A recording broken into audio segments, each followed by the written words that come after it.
We're back. Yes, we are. Another day, another podcast. Or maybe the same day. Inception. You just don't know. Welcome back to Mental Recovery. It's a podcast about mental health and how to recover from it from three guys that have mental health issues and need to recover from them. Absolutely. Very so. I'm just saying, we're here to help, and hopefully you can help us as well. We're just going to get right into it on this episode because there's a good amount to talk about today. The main thing we're going to talk about today is relationships. Good, bad, the ugly, how they helped and also hurt your next one, how they made you who you are. Yep. How they put an influence on every relationship after the bad one. So, and it's the same thing. It could have been a good one that helped you with the next one as well. So We're going to start this one with probably being hurt in a relationship. If that's cheating, mental abuse, physical abuse, anything like that. And like we've said, these podcasts will get pretty real. And if it's too much, we have no problem with you turning us off. If it's something that's just going to trigger and it's just going to make you worry, it's going to make you anxious, whatever it is, we're here to help. We're not trying to hurt. Yeah. If it brings up something and you notice, stop it right then. Talk to who you need to, a loved one, therapist, whoever it is. But we're gonna get right into it. So who wants to start this one off? How about this? Who's been cheated on? I believe all three of us now. Yeah. I think we all have. Okay. Justin. Starting off with me and when I was cheated on? No, I'm going to ask you a question on it. Yeah, go ahead. After you found out you were cheated on, what happened? Like mentally, what were you thinking? Trust went out the door For everybody? With everybody. When you put all your faith and all your trust into someone that you're really looking at and you're like, this is someone I want to spend some time with, someone I want to be with, someone I want to share my life with. Mm-hmm. Whether it be that I had people like that in my life already, being family or friends, when something like that happens, it cuts so deep into the heart. And I think you guys can understand where I'm coming from with that, where for me, it just took trust out of the occasion. I was like, who can I trust? Because obviously this person who I thought I could trust with my heart, with my brain, with my life, with everything, it didn't mean anything to him. So what's to stop anyone else from doing that same thing to me? Was that mostly, mentally speaking, was that mostly for you looking at people like in relationships, like you weren't going to trust people, or just all together? At the beginning, it was everybody, no matter what. Everybody. Because I felt anyone family, friends, everybody, family, friends, new relationships later. And at the time, it did change from being everyone to just being in relationships. Okay. It did change to that. In relationships specifically with a significant other, because, we have a relationship as friends with some, not that kind of relationship. I just want to specify. But at the beginning, it was anybody. Because I was like, if this person, because this was obviously my first experience with it. Yeah. So I was like, if this person who I did trust did this, what's to stop anyone else that I do trust from doing it to me as well? When it happened, who was the first person you went to? No one. I held it in. Yeah. It took a while for me to actually go to anyone with it. And, at the time, my friends at the time did obviously find out about it. This was a high school relationship. Okay. So, high school works. Everyone's going to know everything. So people knew. It's going to get out eventually. Thing is, people would bring it up to me. I didn't bring it up to anyone else. Yeah. I didn't talk about it with people. People talked about it to me.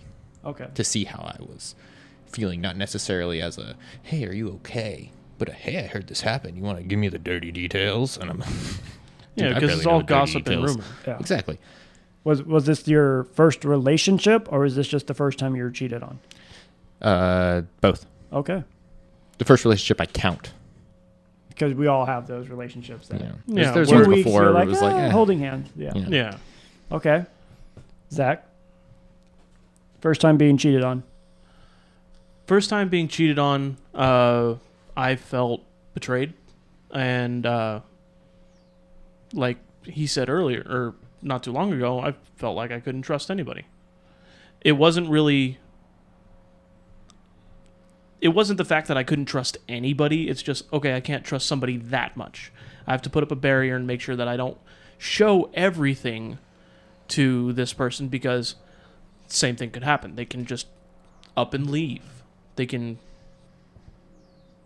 cheat, go to somebody else and break it. So it wasn't that you didn't trust anybody, it was just you didn't trust anybody enough? Effectively, yeah. I didn't want to let down any of my walls. I didn't want to let anybody in because I didn't want to feel vulnerable. Okay. Because when I was with them, I felt like I could tell them anything. Okay.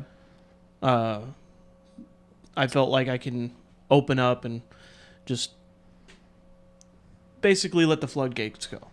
But as soon as I found out that they were cheating, those floodgates went back up, and they rarely, very rarely, like in this situation, they very rarely come down. So was this your first relationship as well? No, my first relationship ended on better terms. Okay. That was a mutual breakup. Still hurt. Yeah. Of course, it's still going to hurt, but it was just... It wasn't my first relationship. It was the first time I've been cheated on, yes. Okay. So that first one basically helped you learn about relationships, but then the next one, when you got cheated on, was just like, oh, I don't know anything about this, apparently. Yeah. Well, that's how I felt going into the first one, because it took me so long to actually show affection, because I was so nervous. Okay. Like, the whole time we were together for well over a year. Was this a high school relationship? Junior high school, yeah. Okay. But we were together for the better part of a year, and I didn't kiss her once, except at the breakup. Wow. It's just because again, it was the first time I've ever done something like that, so I don't know how fast or how slow or all that stuff. I was inexperienced. My next relationship, I knew. It's like, okay, just pick it up a little bit. Make it happen a little bit faster. But the first one, I still occasionally talk to her. Rare occasions. But yeah, it was just one of the things where I didn't want to break up, but I understood where she was coming from. So I was like, okay, that's fine. It's my fault. I accepted responsibility and was just... I will remember this for the future going forward into other relationships. Okay, so Justin, on yours, the next relationship that you got in, were those walls just unbreakable? I'd say even to this day, they're still they're always, do they come down a little bit? Yeah, but I view it less as a wall, more of almost like a drawbridge. It's never going to be, those walls are gone. It's never going to be that drawbridge is just up permanently. It's never going to be all the way down. It's very hard for me to lower that drawbridge down to all the way down. Yeah, you can come in. No worries. It's always at a point at the minimum of you gotta jump. You gotta see if you can make that, maybe climb your way over. Okay. Just because the two experiences I had where I did let that drawbridge come all the way down, I got screwed. Yeah. Well, what about you? Yeah. This is your turn. I'm asking the questions right now. Yeah, it's because but you now want it's to talk your about turn. it. No, But I know. My first one, it was a high school relationship. We were only dating for a very short amount of time. But again, like I've said before, I was a very sheltered kid. So I didn't really know much. It wasn't just like, oh, I haven't been in a relationship and yada, yada, yada. It was more of like watching my parents. It was almost loveless. Watching how they were together. It wasn't give me a kiss when you leave. It wasn't any of that. It was just bye, see you later. Like that was it. Yeah, because that's what you knew growing up. That's how you were That's raised. what I saw. And then with my grandparents, I always saw them, good night kiss, all that stuff. So I knew certain aspects of certain things. So it was kind of hard to figure it out in a relationship because I'm going, well, these two that have been married for 50 years do that. But then these two that have been married for 15 years don't. So do I kiss the person? Do I not? Do all that stuff. And then, I was very sheltered, didn't really know that much about sex, didn't know about most of that stuff. And then I was always lacking self-confidence on myself. Always. I always thought I was small, short, ugly, thin, like just anything I could say to put myself down, I did. And so when I finally like would have a girlfriend, we would get close, hug, maybe kiss occasionally. But then if they got too close, I'd push them away. Because I was always just like, no, you don't trust me. There's nothing. I don't have muscle. I don't have something big down there. Like, that's just how I always thought. I always looked at myself like, there's just nothing here for you. I don't know what you see in me. So that girl never gave you any form of, I guess the best word I can think of off the top of my head right now is satisfaction or self-confidence by any means, knowing that maybe she did want a part of this? Not really, because even with like the self-confidence wanting to be there, it just could not. Like it was just always, I always compared myself to other people, because this is freshman year, sophomore year maybe. And so back then I was 5'5", 5'6". So my sister was 2 years older than me. So she always had, like, I was a freshman, she was a junior, I was a sophomore, she was a senior. So I would always hang out with her friends and see her friends. They're all 6 foot something guys, big muscles, always pushing people out of the way. So you had to compare yourself I always to dudes who were myself. always going to be older and bigger than you until Always. obviously certain. And so then when I'd have a relationship and a girl would just be, oh, hey, like all close, whatever. And I'm like, what are you touching? There's nothing here for You're like, you. I don't look like those guys I see like, her friends with. And so I'd see it more as like, no, like, I don't know why you're with me, honestly. Like, I'm funny. That's about it. Like, I don't have any characteristics that I see that would make you think like this is a good counterpartner. So I almost, it sounds weird, but I almost blame myself for her cheating, because I never gave her satisfaction because I didn't know how. She was always, you almost like she was starved of affection because you couldn't give it to her, so you think she sought out it. She sought it out in somebody else. Exactly. So it's like she wanted this, I could not deliver it. She found somebody that could, and I was like, yeah, that makes sense. Let me ask both of you this, and I'll expand into mine as well, but just to kind of clear up what we're talking about, at least in our first relationship, being that they're all going to be, I'm assuming, like me, beginning of high school time. When it comes to cheating, I'm assuming none of us are in the boat of full intercourse going on at this time of our lives. And maybe one of you is, I don't know for sure. But like for me, it was a kiss. That was my initial. So mine was, I would kiss and stuff like that, but she ended up having sex with somebody else. Okay. Because that's what she wanted. She wanted to have sex, and I was lacking everything in self-confidence, that there was no way you were going to see me shirtless, pantless. Like, there was no way you were going to see me naked. Mm-hmm. Like, I was comparing myself to everybody. Even being, a little bit later in life, watching porn like guys do, I compare myself to them. And I'm like, oh, yeah, that's not me. And then it was just a girl, hey, and I'm like, no, trust me. It's not that. It's not going on down there. It's not that. I think the reason I'm asking, and like in the first place, is just because you guys both are on this side of didn't want to show affection. I was always starved of affection as a kid. Well, so for me, I was constantly showing affection. So I was like, why? If I could say, it wasn't because I didn't want to show affection. It's just I didn't know when was the right time to show affection. I wanted to. Like, I absolutely, for my first relationship, I absolutely wanted to kiss her and just be with her and all that stuff. But it's just I didn't know when the right time was. Yeah. And it wasn't until the breakup that she said she expected things to move faster. That's when I realized, okay, it should have been sooner. Yeah, mine, it's not saying that I didn't want to. I wanted to. I had no idea how to. That was really it. Because it was just, I was raised with this and this. So I was trying to put them together, but there was no way they go together.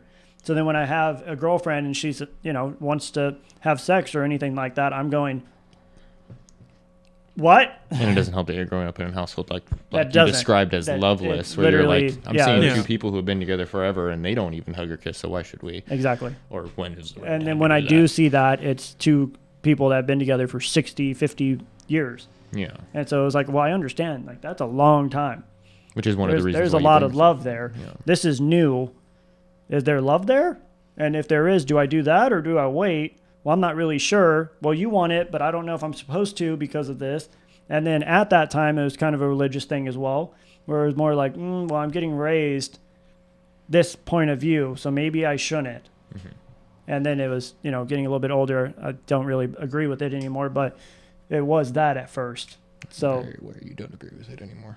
I'm very aware you don't agree with it anymore. Well, yeah, but it's just one of those things that like, there's all these parts that was, yes, I would love to be able to show you that I love you. I would love to give you a kiss and hug you and have sex with you, whatever it is. But because I just didn't know how, I couldn't. And so then when that time came and I found out, like somebody told me, hey, did you hear? Well, I had no idea. Thank you for telling me. I didn't have any hatred for her. Like I still saw her every day and was, hey, how are you? I'd go somewhere, see her. I'd hang out with her. I'd have no problem with saying hi. To this day, if she came up and said, what's up? I would say hi.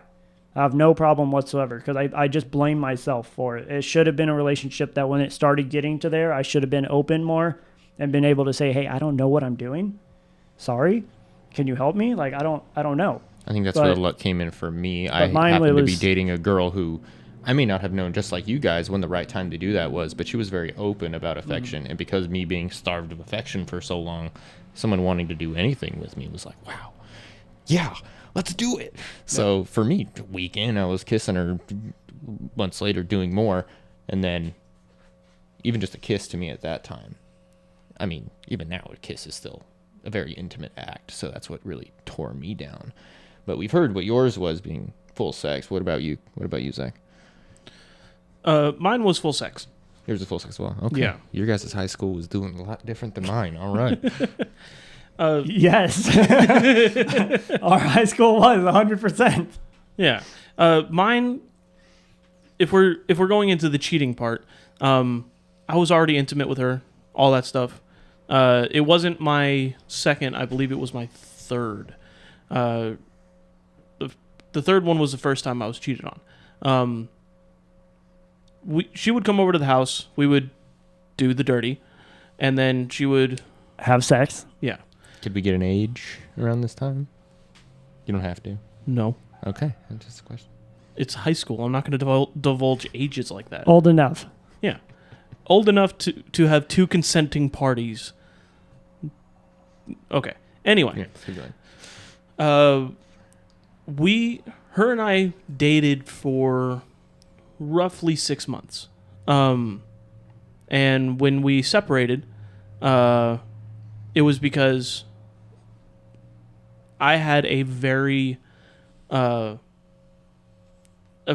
set way on thinking about people who smoked pot.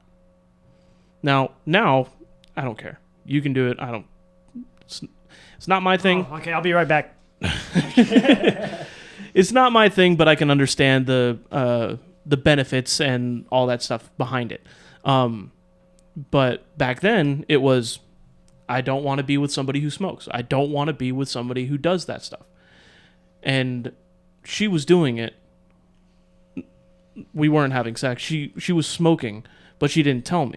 And then one day she came over to the house, and she reeked of weed. You know how people have the smell after and all that? Yeah. She came over, and she tried to tell me, oh, I walked by a group of people, and they were smoking. And I was like, okay, come in. And she came in, and it stayed on her. And then I smelt it on her breath, and it was just like, no, you're lying to me. So I ended it. After that, a couple months went by, and we did end up getting back together. We were that couple, the on again, off again. And she told me she had been clean, like didn't smoke anymore, all that stuff. But it felt like something was missing. Like it felt like she wasn't telling me everything. It wasn't until I was driving home from school that I wanted to skip traffic, so I went down a little side street.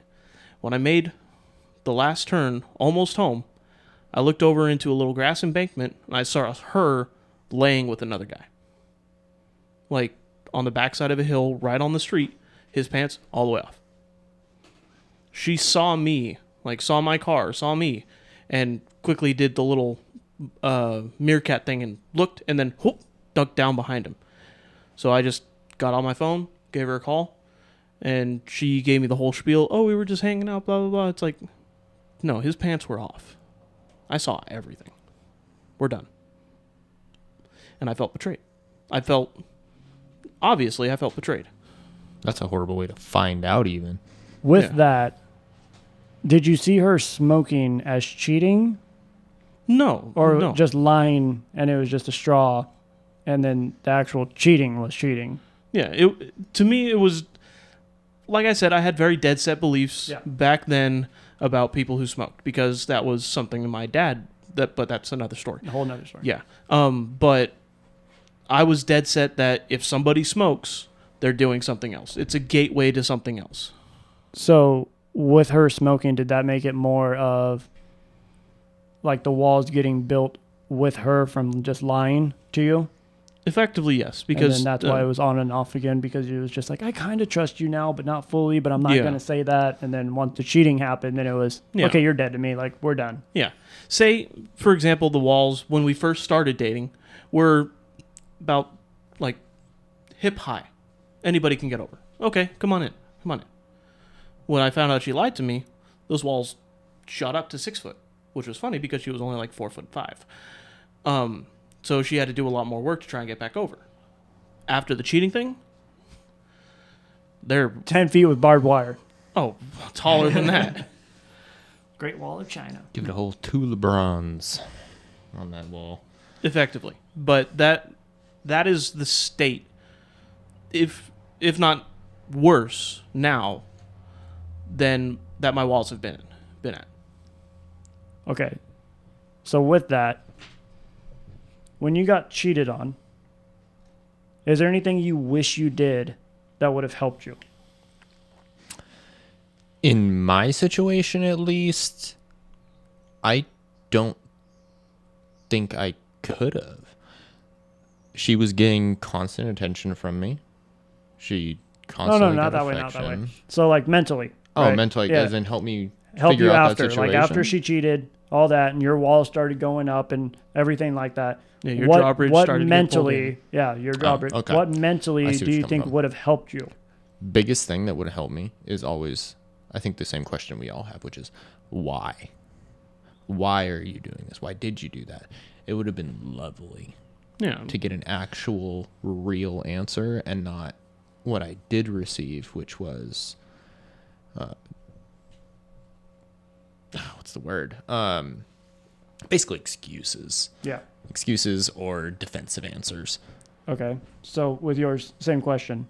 After finding out she cheated, all that, what mentally would have helped you? Mentally, probably would have had been communication, talking to me, like why she felt the need to go to somebody else to get basically exactly what I was giving her before the breakup, before the first breakup.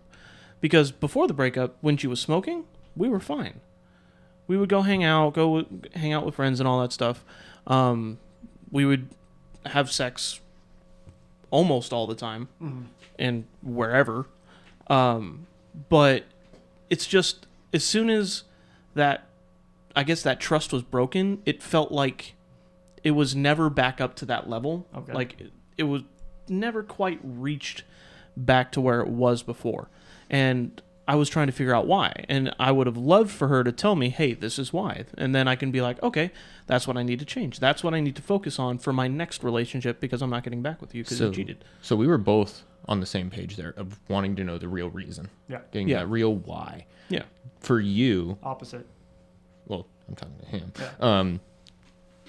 In your scenario, did that bleed later into other relationships because you never got that answer as to the real reason of why? Did you ever think that maybe in a later relationship you may be doing the same thing and that she might feel the need to do that? Occasionally, yeah. Occasionally it would feel that way, but I had to remember, okay, that was one bad experience. It's not going to spoil the whole bunch. Like they say, a bad apple can spoil the whole bunch, but it's not necessarily the same. It's just the mindset that I have to be in. Yes, as soon as things in my subsequent relationships, as soon as I felt things starting to go sideways, I immediately put defensive barriers up because I felt, okay, this is going along the same path as before, and I don't want to get hurt again. So I started putting up the barriers and putting up walls and all that stuff. So eventually, over time, it's gotten to the point where I don't know how to take down those defenses. I don't know how to take down those barriers. That's what I need to figure out. That's what I need to learn to properly recover. Gotcha. And then, Chris, same question that you asked us to you. What about you? Do you think there's anything that would have helped you with your mental recovery after the experience? So this is where it gets difficult for me. Well, Okay. granted, Because it's a little funny. Ours is different. You both got cheated on, not really knowing why, all that stuff. I know exactly why. Yeah.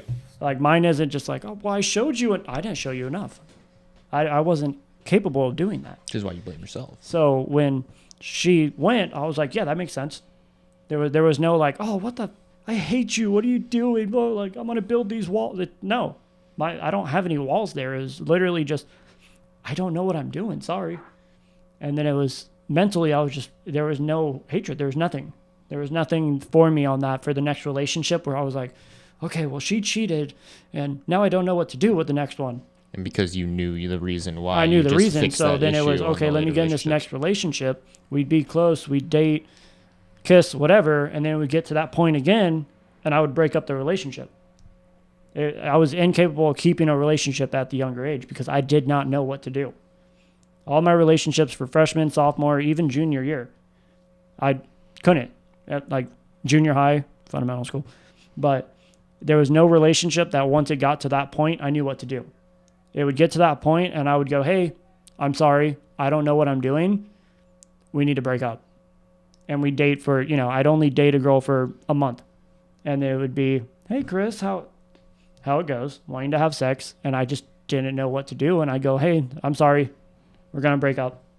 And we break up, still be friends, whatever. Because there was no hatred on any of them. It was just, I did not know what I was doing at that time, but I felt like I needed some kind of love. So I was looking for a relationship, but not knowing what to put into that relationship. So then my senior year is when I finally was like, okay, like I had a growth spurt. I went from 5'6" to 6 foot. That changed my output so fast. Like there was nothing. People were running into me and I'm like, what are you doing? Like, I can see. Hey, shorty, over back people up. now. Like, yeah, no, I was literally just, I knew who I was. How's the weather down there? Yeah, I knew who I was once I grew up a little bit. But it was also at that point, okay, well, did that. In high school, I was always a year early, like a year older because I could have been into the year above because of when I was born in November. But it was either you start and you're the youngest of the class or you start and you're going to be the oldest. Yeah. So I started, so I was the oldest. Yeah. I turned 18 in high school in November, so I still had 6 months of school before it was over. I was already an adult at that point. So it was like that, month after is when I joined the military, tried all that, put me into a space, had a girlfriend. I was good. Felt like no walls there, but then same thing. I did not know what I was doing fully. So then when I did finally have this relationship, there was walls that were up for no reason. And then the whole time I'm thinking, well, she's going to cheat. And I don't know why I'm thinking it. I've only had one cheat and I knew why. I knew what it was that was missing. And then me and her ended up having sex, my newest relationship. So I'm like, okay, that's not going to be it. But then I just couldn't trust her with people because I just didn't know what I was doing. And then...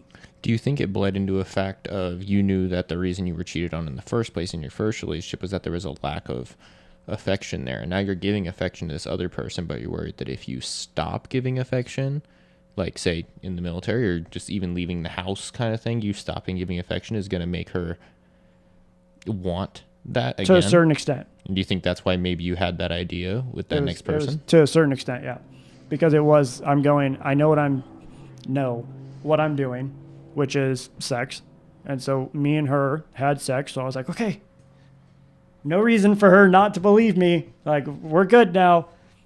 But then in my head, I'm going, was I good at it? She might find somebody that was better. She might find somebody that was better looking. And I kept going with that. Someone knows how to flick the bean better. I think every guy in the world is always going to have that worry, and so, no matter who you are. No, yeah. But it just got to the point where I was like, there's no reason for me to look at it like, oh, shit, the cheating changed who I was.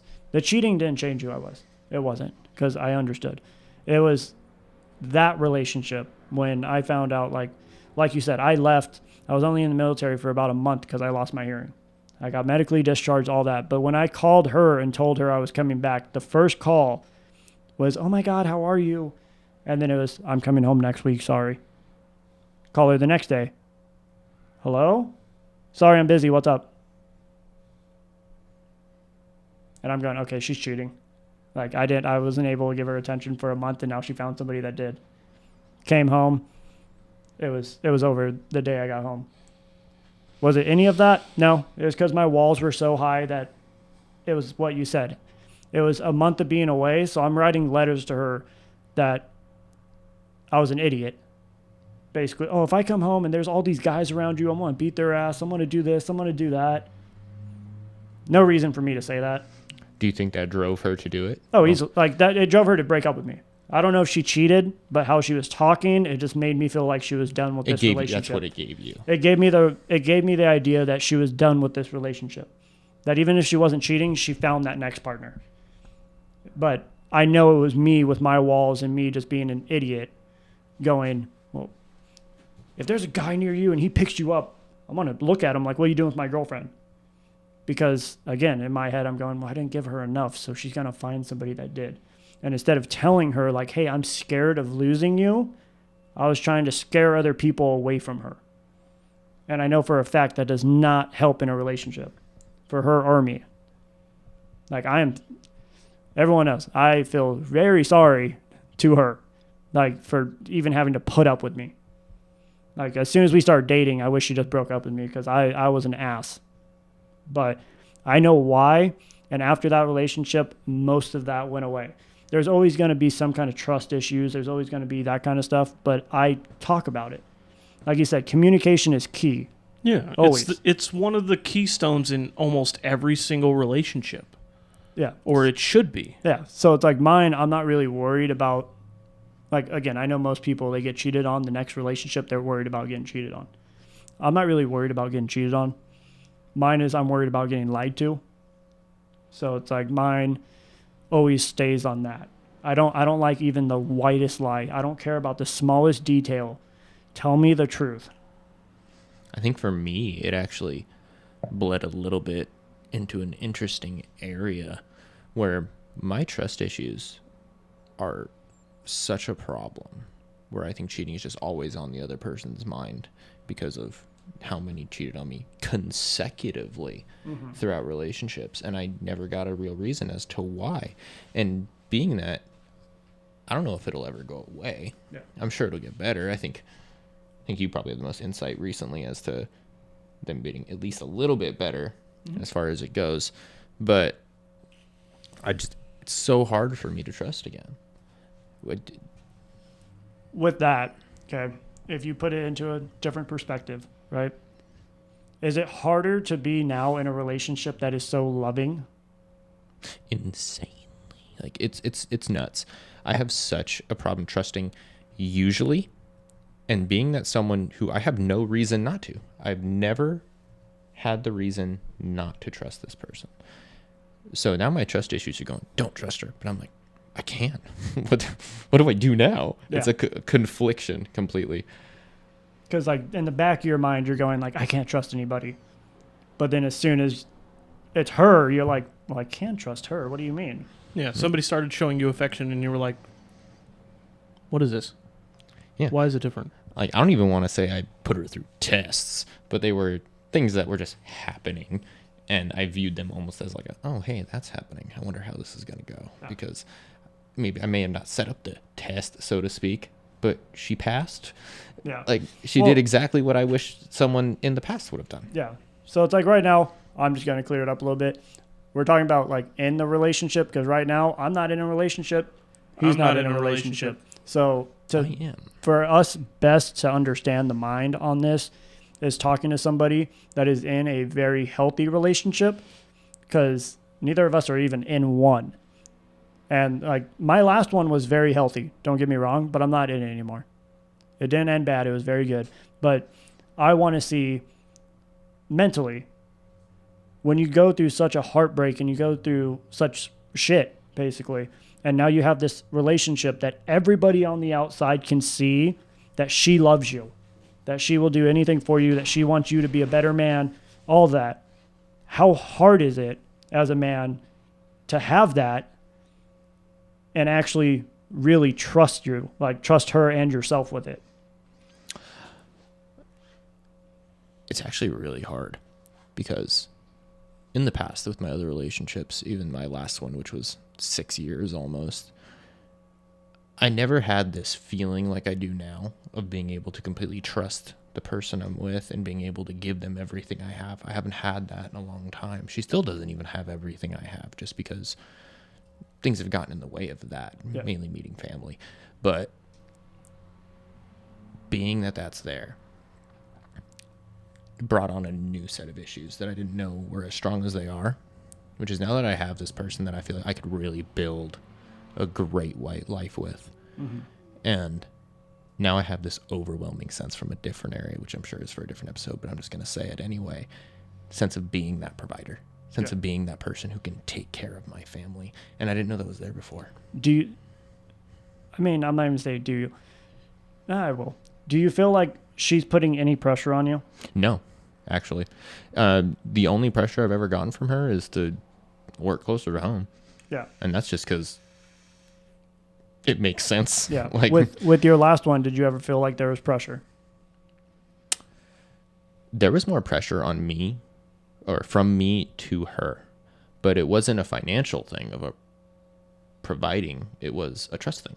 Yeah. Which bled not only from a cheating thing, but even just to basic life skills of managing your finances. Because we had talked in my last relationship about building that life, and I just didn't trust her to do that with her.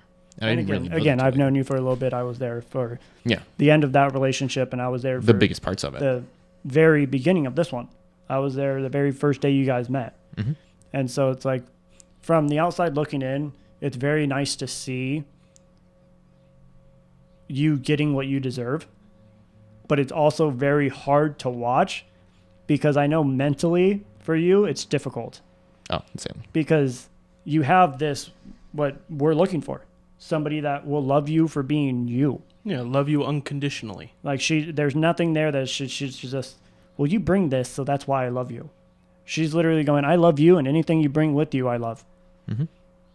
But for a lot of guys, that's not what we get. We get judged on what we bring. Mm-hmm. So with there being no pressure there, do you feel like you're just putting it on yourself to a certain extent there? So much. We actually had a conversation about it just the other day. Okay. She'd gotten fired from her job. I'm just going to say she's currently pregnant. And she'd gotten fired from her job for that, which is illegal. But it happened. And now I'm going back to being the sole provider of the household of 3 people, about to be 4. And the second she told me, her first question to me, actually, she saw my face. She's like, "Are you upset?" And I was like, "That's a weird." When she got fired. Yeah, I was like, "That's a weird question to be your first one." Like, "Oh, you care? You care how I feel right now? Yeah. Not how are you gonna put food on the table?" I was like, "I really like that question." I didn't have an answer for her at the time. I was so blown away that I was like, "I'm not upset. I'm just stressed," because my first thing I said next was, I gotta figure out how we're gonna live. I gotta figure out finances. Yeah. So I immediately put it on myself. She didn't even ask me to put it on herself. She actually had, the next thing she had said to me was, "I'm sorry you're stressed because of me." And I'm like, "It's not even because of you." Okay, I kind of hate you. Oh, I know. I absolutely hate you. Oh, I know. It's nuts. Like, it's something that a lot of guys don't get, but when they do, it's very hard, and I understand. It's something I never thought I would get. Yeah. I mean, Zach, your ideal woman, mentally, right? What would you want from her? If I had to pick some stuff that I would want from my ideal woman, let's go top 3. Mentally, would be basically mental stability, not crazy mood swings, but I know that happens every so often, usually once a month. I'm glad you clarified that, because I was just about to ask for clarification. Yeah. I know every person and everybody has their thing, especially when women are on that time of the month. Yeah. That I completely understand. You're going to be psycho for a week, and that's usually when I'll be like in the garage. He said it, like so any woman that gets mad, he said that. I do not agree with it. Just a heads up. Okay, number 2. Number 2 would be understanding. Not jumping to conclusions, like jumping to a point. Like, just because I say one thing doesn't mean what you think it means. Mm-hmm. Like, if I can relate it to a point, there was one girlfriend that I had She broke up with me fully because when I sent her a text message, I sent her a one-word text message because I wanted to ask, or no, it wasn't a one-word text. It was like, I was trying to say, how are you doing? Like, asking her how her day is, what I would normally do. I mistyped, and I didn't put the W in how. I put H-O, like, how are you doing? And she split up with me because of that. Autocorrect, ruining relationships since 2010. I'm going to say, honestly, if I was that girl and I got a hoe or you, my first thought would be, are you calling me a hoe? And B, are you saying, hoe, what are you doing? As in, I'm a hoe and I'm fucking around? But that's what I mean. But to immediately go to a Again, breakup but is again, crazy rather than asking it's for an immediate clarification. jump to a conclusion that was nowhere near what I had something like that, but We all yeah, have. because it's anyway. yeah. Number 3, so it was mental stability, not jumping to conclusions, and the third one second one was understanding. Yeah. But jumping to conclusions on. I would ask you, but yours is just your girlfriend. Yeah. Your answer is describe your girlfriend. Yeah. And is there one or two things I would change? Yes, Yeah. but I don't need to be. They're not that important. The third thing. Your toenail colors. She picks pink and I want blue. Don't chew with your mouth open. Go ahead. Her feet are adorable. Jesus. Anyways, feet finders. I mean, number 3. Number 3.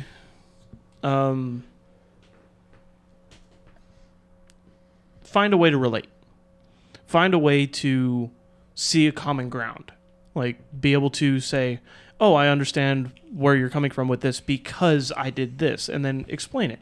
And try to be on the same level. For me, it's always being on the same level. If someone is thinking of one thing but means something else, or just not saying what they're thinking, that's annoying. Men don't like to guess how women are doing. Everything you just said is everything I didn't have in my last relationship. Just saying. Yeah, and that's what you have now. Yeah, and it's Yeah. exactly what you have now. And which makes it even harder because I'm going from the 3 things I want and not having To to having all 3, and I'm like, yeah, what's wrong? yeah. But those would be my top 3. Yeah.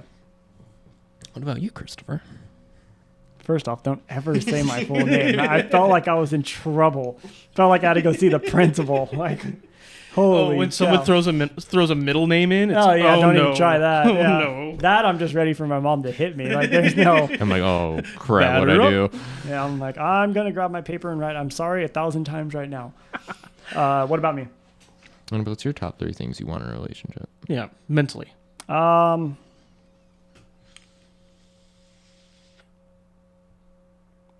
I don't know, honestly, because It's a really hard question. Let's do it this way surprisingly. then. It's not that. It's just I've had it. Because like I said, my last relationship was extremely good. My relationship before that was extremely good. The one before that was terrible. But those two, I had trust. I had communication. I had everything I needed. Because I don't really have a top 3. I just have one, and it's just trust. Just communication and trust. Let me Because I think those two go together. Let me change your question then, because I think all 3 of us can agree with what he just said. Yeah. As to what the top 3 things are. It's Yeah, much if it had to be a top 4, pretty- trust would be number 1. In I think trust is honestly in those other 3. yeah, Just throughout. they all equal trust. For Exactly. you, I'd consider you the most picky of us 3, to be totally 100%. honest. What are 3 things you don't want in a relationship? Ooh. Again, it would be the top 3 opposite. I don't want lying. I don't want miscommunication. I don't like. It's honestly just an. It would be the opposite top. of the 3. It would be the top 3 that I said. Just Reversed? the negatives Reversed. of those. Because Yeah. it really is like I said. If you tell me white lies, I will never have full trust with you. Even if a day later, an hour later, whatever it is, you say, "Hey, so when I said this, Yeah. it's a little The- too late." Then The deed has been done. Yeah, you can't mine undo is what you just- did. if I really cared, or if you really cared, you wouldn't really look at it or look at me and say something just to be basically a yes man or a yes relationship. It's Yeah. more, I'm feeling a certain way, so I'm going to say what that is. I'm going to go and say, hey, I'm not having a good day. This is why. I don't want to be the person that just keeps going and going and going. Hey, what's wrong? Nothing. What's wrong? Nothing. What's wrong? Nothing. If I ask what's wrong, just say it. Yeah. I didn't like that you said this to this person. Okay, I won't say it again. I'm sorry. Yeah. If you tell us what's wrong when we ask what's wrong, we will do our best to change that. Yeah, and then mine is, like I said, my last relationship. If I wasn't feeling good, she would ask me, Chris, what's wrong? And I would tell her. And she would do the best of her ability to understand and communicate with me through it. But at certain times, it's hard for me especially, that somebody doesn't want you to talk, they just want you to listen. You have 2 ears and 1 mouth for a reason. Listen more than you talk. And so it's like at that point, there are times where if something is wrong, I'd rather just be able to vent for a second and be able to say, I'm having a bad day because I saw this, it reminded me of this, and I just don't know. I just don't know. And just end it right there. I don't need I don't know. Can you try to explain it? No. For me, I'm a little bit of a hypocrite actually when it comes to that, because when I ask her what's wrong, sometimes she'll tell me, sometimes she'll give me the good old, oh, I'm fine, and then I gotta ask again. Uh-huh. For the most part, she tells me. Yeah. I have had the problem my entire life of what's wrong. I'm fine. Nothing. I'm good. I'm fine. But again, and it's all over my face. Again, though, that's how men are raised. Yeah. It has nothing to do with just you. For me, I don't know if you guys relate to this as well, or if it's for a different reason, whether it be just we have to buckle down kind of thing and deal with your own emotion. Mm-hmm. For me, it was I grew up in a house with a lot of fighting. Yep. One of my homes that I grew up in, there was a lot of fighting. Yep. And I never wanted to have that relationship where there was a lot of fighting. And I know if she tells me what's wrong, I'm going to do the best of my ability to fix anything I possibly can and to make her feel as good as she can. But if she asks me and I tell her, I just assume it's going to start a fight, or I assume it's going to cause an issue. Because that's what you were raised with seeing. Yeah. But the weird thing is, with other partners, I had told them what's wrong, and it didn't cause a fight. I've never actually had a fight caused by me telling them what's wrong. I just have this thought stuck in my head that if I tell you without you having to pull it out of me, we're going to fight. And if we fight, that means we're going to break up. If we break up, that means you're going to go with some other guy. Yeah. And then I just go to this place in my head where I'm like, I don't want to ruin it. I don't want to ruin the good, especially now, which is one of the things that you asked me, what some things that are hard about it being in a healthy relationship. I don't want to ruin it. Yeah. Yeah. So I almost refuse to tell her what's wrong unless she really pulls it out of me. Okay. So to end it for now, from the last relationship that you had, what are some things mentally that messed you up but also helped you? From the last relationship that I had, the most recent one, yeah. I'm guessing, find someone that won't use you, because my last relationship I was absolutely used. I would go over to her house. It was a horrible mess, but I spent 90% of my time there cleaning her house, making it look good, getting it ready to sell, all that stuff. And then once everything was done, she split, got back with her previous ex, split, and that was it. Okay. So I know not everybody does that, but I'm doing my best to change that and open up, even though with my current job, I'm spending a lot of time at work, so I barely have any time to go out and do things, but I'm learning to better myself. Okay. So with it being not be used, did it help you understand and see how you were? So now you understand the next relationship. If that starts to happen, you know how to bring it up. You know how to talk about it. Absolutely. Okay. I know to bring it up before it gets to the point where it's a problem. Okay. And then with your relationship right now, what's the easiest part of it, I guess, mentally? The easiest part of it for me is knowing every day, no matter how hard my day was, when I get home, and I look in her eyes, I know I'm okay. I hate you. Come back. Come back. I just want that. We will get it eventually. I just know that when I get home, is all the stress going to come off now?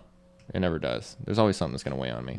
Yeah. But I know at least for that time that I am with her, I know that I'm going to be okay. Yeah. I know that I have someone by my side who I can trust, who I love, that is going to give me that relief that I need at the end of the day. And I didn't have that before.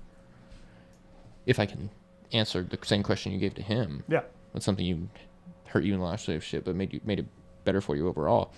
In my last relationship, I spent last one, not current. Essentially 4 years of that relationship. The first 2 years were great.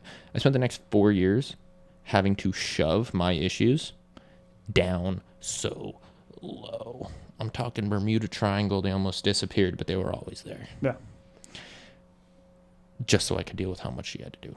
How much she had on her shoulders. Well, it's like I said with that relationship, I saw the end of it, and I even told you that. Yeah. I was like, I don't like seeing you pick up the phone and being stressed and being sad and being anxious, like any of that. Being regretful. Exactly. Or, regretful about talking to the person that you're currently with, you in love with. See how hard it was for you. Mm-hmm. Yeah. And it was just, as a friend. Draining. And basically as a brother, it was very hard to see. Yeah. And that's why I said when I met your girlfriend now, and I saw you guys together the first time, I was like, well, he found someone. Yep, he found the and one. Then a month later, it was literally just that. Totally unknown that I was going to. It just taught me that I can't have that. I gotta have someone who's gonna support me in the same way I support them. And now that I do have that, it's nice.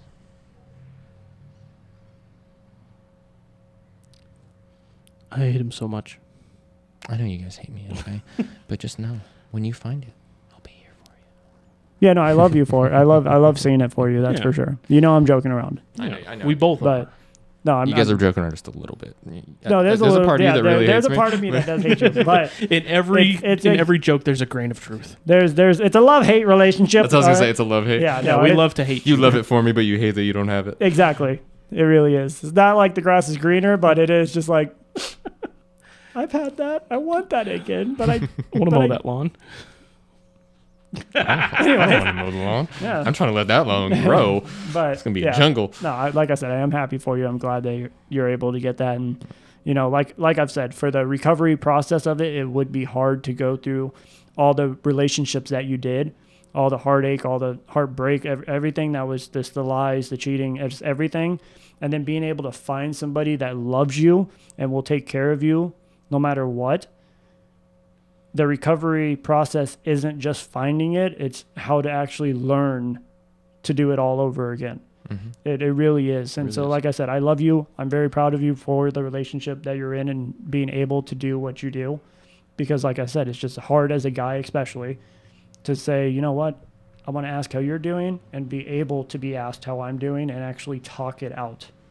And I know that's something you're still working on, but that's the recovery process. Mm-hmm. Exactly. So, like I said, I'm proud of you. I love you.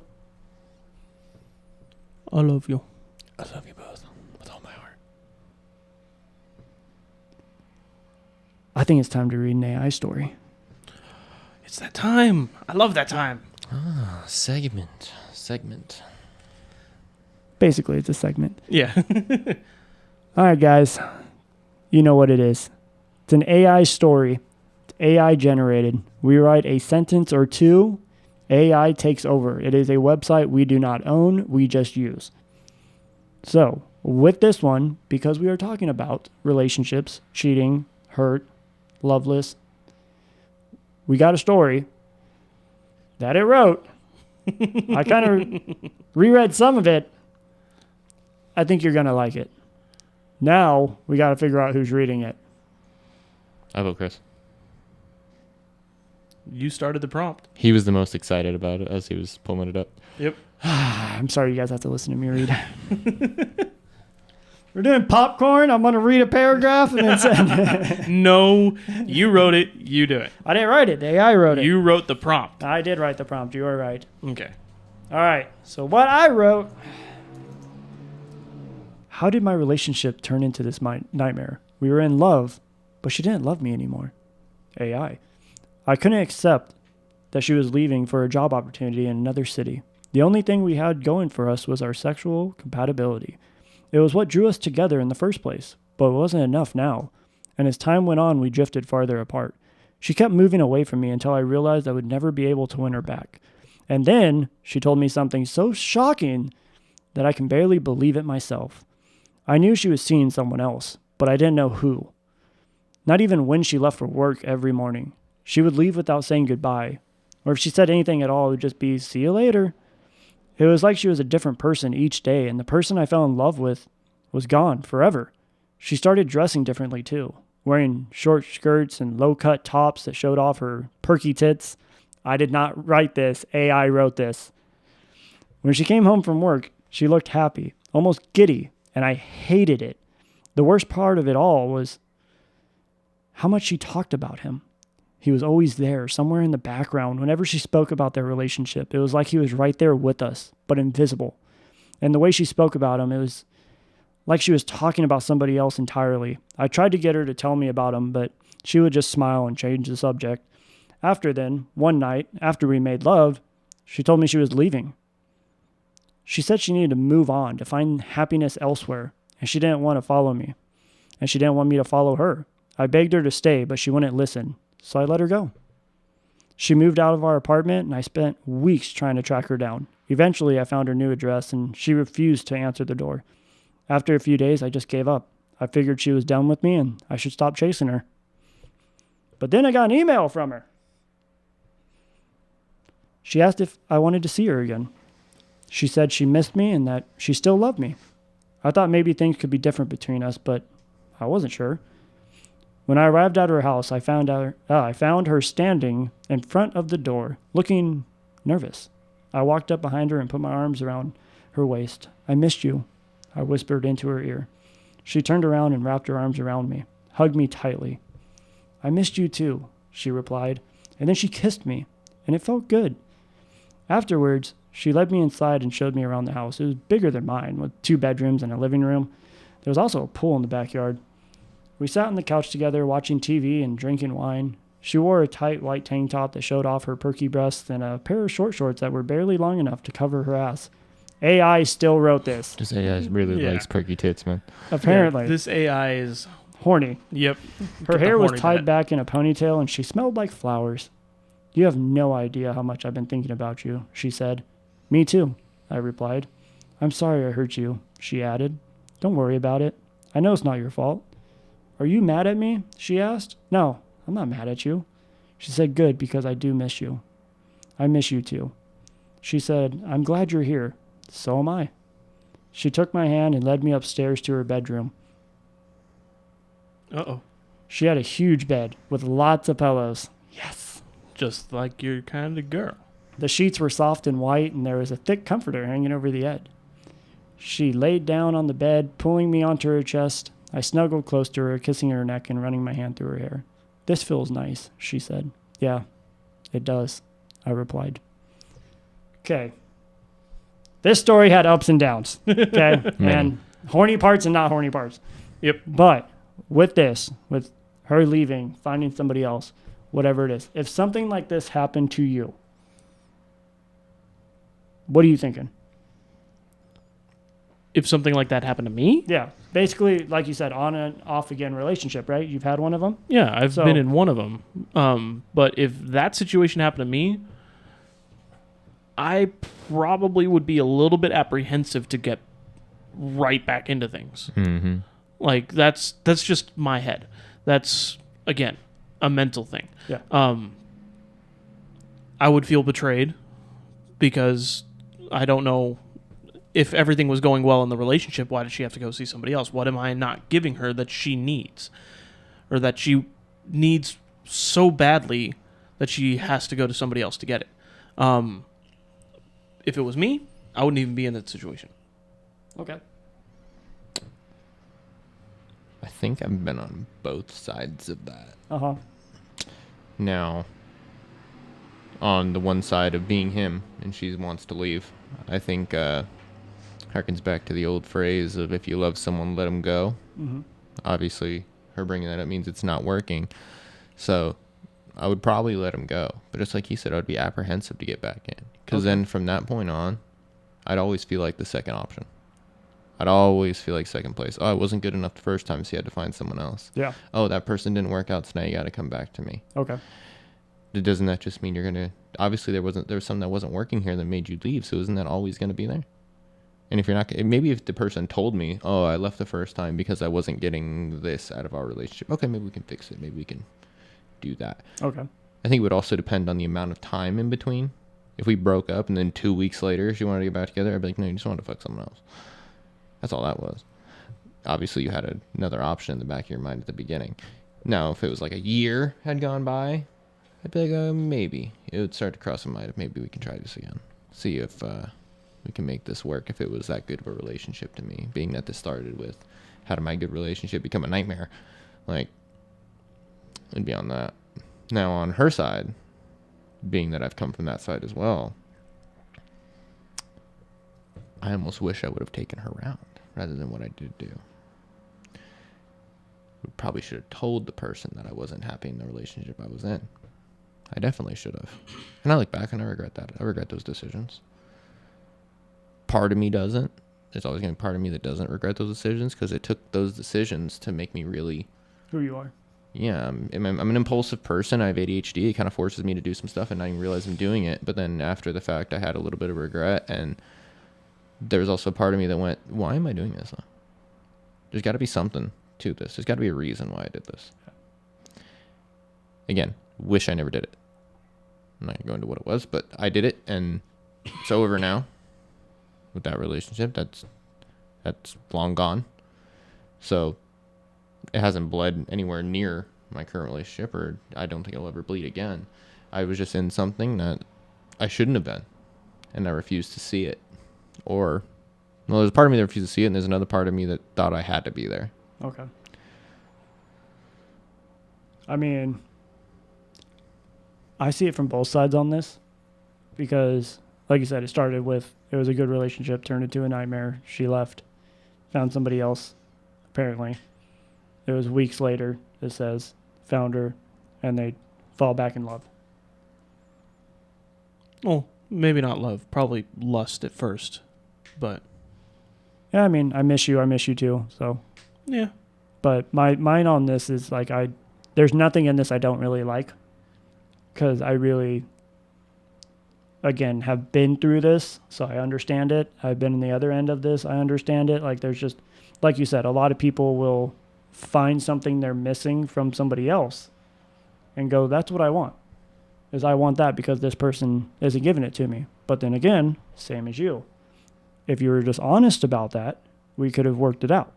Mm-hmm. But if I love somebody, you let them go, just like you said. Like I said, my last relationship, it wasn't a hate ending. It was, we both got to work on ourselves, take separate paths, and let's see where we go. I still love her. There's not going to be a part of me that doesn't. I'm never going to hate her. She's still one of my best friends. But in the end of the day, that's just what it goes. Mm-hmm. And so I'm like, this one, it makes sense to me. This one, it makes sense of sometimes you do need to take that step out and then really see what you're missing.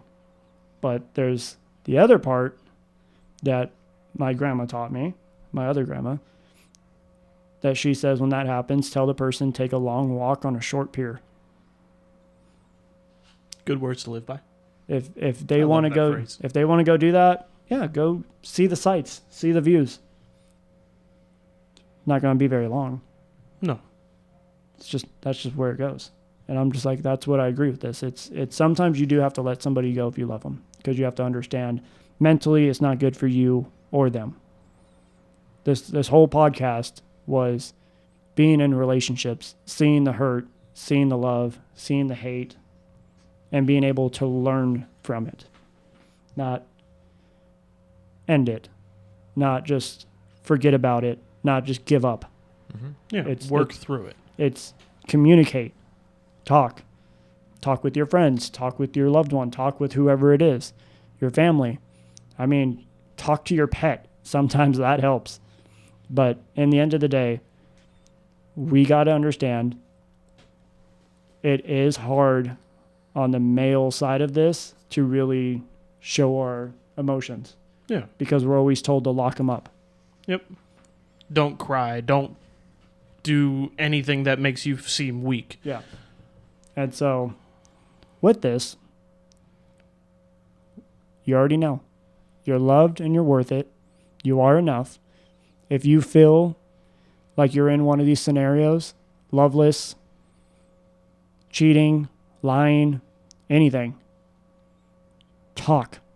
Don't let these emotions build up. Don't let it stay in your heart and you just hold it back. Talk to people. Talk to your friends. Talk to your family. Talk to your therapist. Talk to us. Like we said, we're going to have it all here. We're here to talk. We're here to listen, and we're here to help if we can. This was a hard one to talk about. Yeah. But I'm glad we did. It's always good to get things out in the open sometimes. Mm-hmm. All right, guys. We'll see you next week. Have a good one. Have a great night.